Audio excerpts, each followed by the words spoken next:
Yes, dear children, good morning. So, today we are going to start with a fresh chapter, that is thermodynamics. Now, what is thermodynamics? It's a branch of science dealing with different forms of energy and their quantitative relationships. Right? Okay. Now, this thermodynamics, what is its importance? What is its limitation? Importance, when you come to understand, it can tell you whether a reaction can occur under a given set of conditions or not, whether a reaction is possible or not. That thermodynamics gives. And it also helps in predicting the extent of reaction before the equilibrium is reached or equilibrium is attained. Predicting the extent of reaction. That means how far the reaction has taken place. First point is whether a reaction can occur or not. Second one, how far, to what extent the reaction has taken place. Is that clear? So these two are the main things that thermodynamics gives you. Then what are the limitations? Drawbacks kya hai? Of course, it tells you that a reaction can occur or not, that it tells you. But it does not tell you anything about the rate of reaction. Rate of reaction means what is the rate of conversion of reactant into product with respect to time.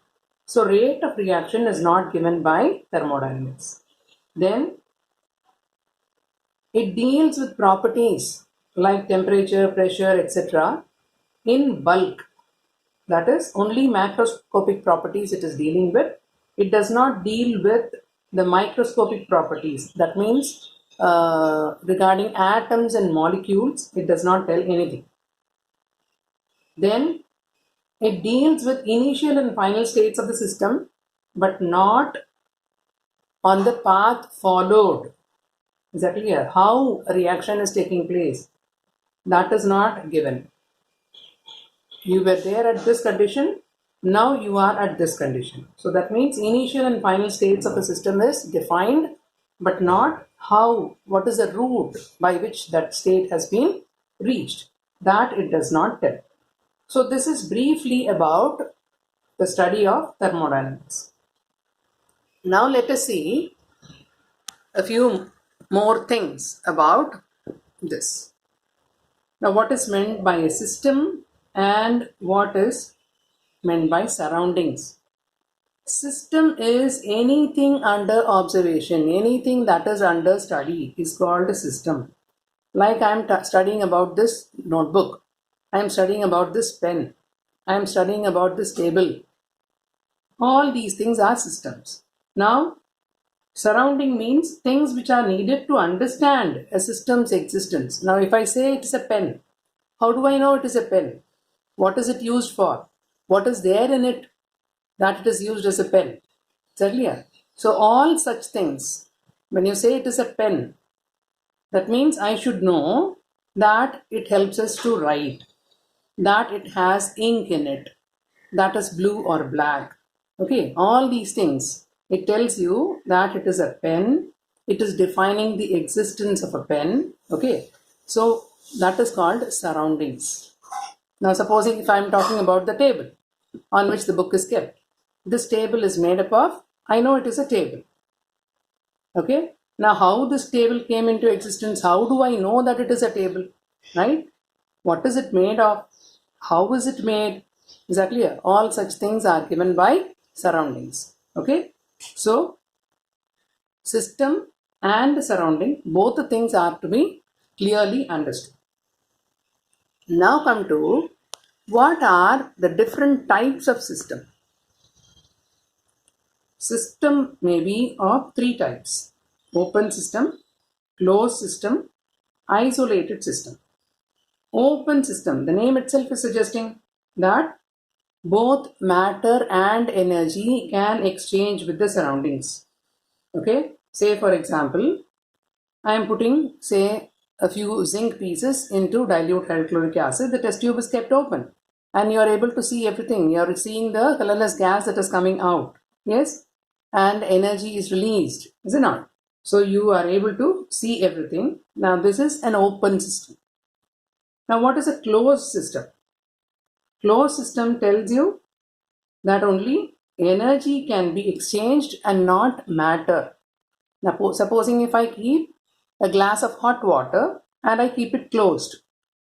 Now with the passage of time, what will happen? The temperature of water will come down. Where has it gone? The energy of the water has gone out. Is that clear? So exchange of energy can take place with a closed system, but not matter. Water will not go out. Only energy will go out. Is that clear? So that is closed system. Now what is meant by an isolated system? An isolated system is something similar to that of a thermos flask. Neither matter nor energy can be exchanged with the surroundings. That is called as an isolated system.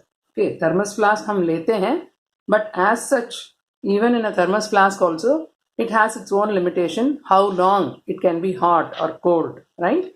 So that is always a question of, it's a matter to be understood, right? So, but in general, isolated system means we can take thermos flask. Now,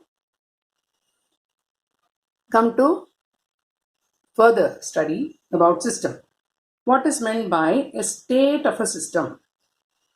A system is described with a set of conditions like temperature, pressure, volume, etc.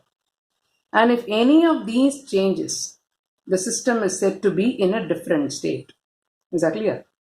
Like, let me tell you a simple example. How you are in a classroom. What is your mental status inside a classroom?